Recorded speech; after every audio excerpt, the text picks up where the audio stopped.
Praise the Lord. யோவான் அதிகாரம் 3.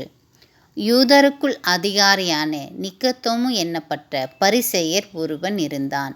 அவன் ராக்காலத்திலே இயேசுவினிடத்தில் வந்து, ரபி, நீ தேவனிடத்திலிருந்து வந்த போதகர் என்று அறிகிறேன். ஏனெனில் ஒருவன் தன்னுடனே தேவன் இராவிட்டால் நீர் செய்கிற இப்படிப்பட்ட அற்புதங்களை செய்ய மாட்டான் என்றான். இயேசு அவனுக்கு பிரதியுத்தரமாக, ஒருவன் மறுபடியும் பிறவாவிட்டால் தேவனுடைய ராஜ்யத்தை காண மாட்டான் என்று மெய்யாகவே மெய்யாகவே உங்களுக்கு சொல்லுகிறேன் என்றார். அதற்கு நிக்கதோமு, ஒரு மனுஷன் முதிர்வயதாயிருக்கையில் எப்படி பிறப்பான்? அவன் தன் தாயின் கர்ப்பத்தில் இரண்டாந்தராய் பிரவேசித்து பிறக்கக்கூடுமோ என்றான்.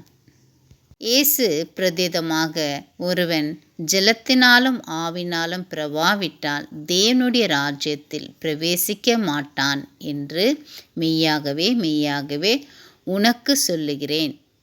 மாம்சத்தினால் பிறப்பது மாம்சமாயிருக்கும், ஆவியினால் பிறப்பது ஆவியாயிருக்கும்.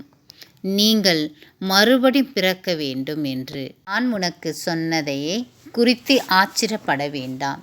காற்றானது தனக்கு இஷ்டமான இடத்திலே வீசுகிறது. அதன் சத்தத்தை கேட்கிறாயா?